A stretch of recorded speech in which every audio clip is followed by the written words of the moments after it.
shocking, always compelling things cadavers have done. Not that there's anything wrong with just lying around on your back. In its way, rotting is interesting too, as we will see.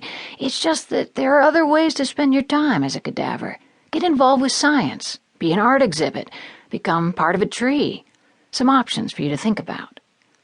Death, it doesn't have to be boring. There are those who will disagree with me, who feel that to do anything other than bury or cremate the dead is disrespectful. That includes, I suspect, writing about them. Many people will find this book disrespectful. There's nothing amusing about being dead, they will say.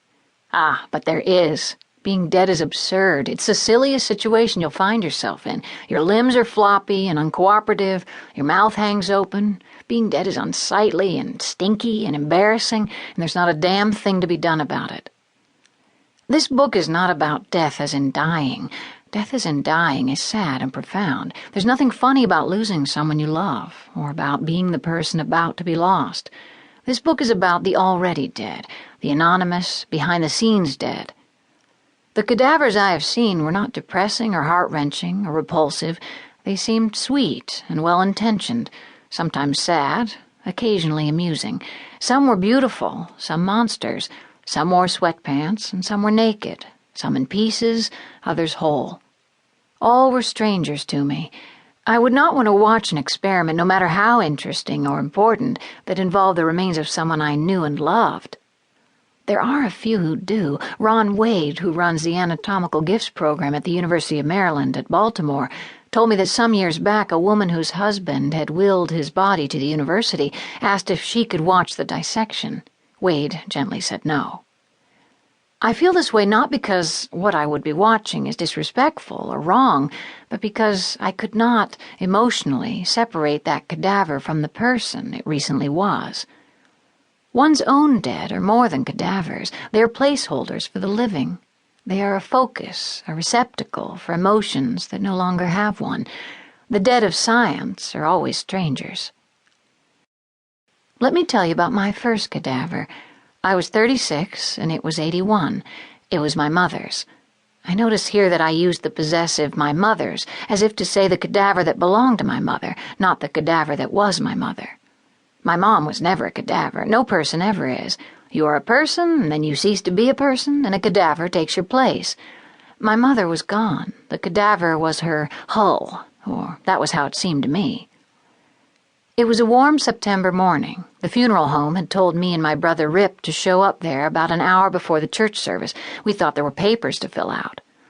The mortician ushered us into a large, dim, hushed room with heavy drapes and too much air conditioning. There was a coffin at one end, but this seemed normal enough for a mortuary. My brother and I stood there awkwardly. The mortician cleared his throat and looked toward the coffin. I suppose we should have recognized it, as we'd picked it out and paid for it the day before, but we didn't. Finally, the man walked over and gestured at it, bowing slightly, in the manner of a maitre d' showing diners to their table. There, just beyond his open palm, was our mother's face. I wasn't expecting it. We hadn't requested a viewing, and the memorial service was closed coffin. We got it anyway. They'd shampooed and waved her hair and made up her face. They'd done a great job, but I felt taken, as if we'd asked for the basic car wash and they'd gone ahead and detailed her. "Hey," I wanted to say, "we didn't order this." But of course I said nothing. Death makes us helplessly polite.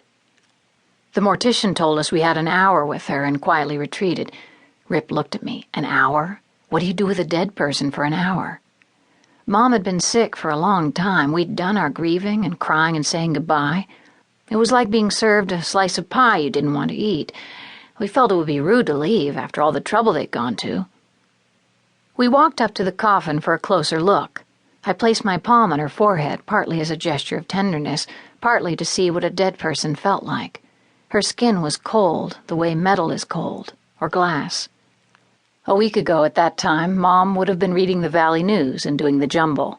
As far as I know, she'd done the jumble every morning for the past 45 years. Sometimes in the hospital, I'd get up on the bed with her and we'd work on it together. She was bedridden, and it was one of the last things she could still do and enjoy. I looked at Rip. Should we all do the jumble together one last time? Rip went out to the car to get the paper. We leaned on the coffin and read the clues aloud.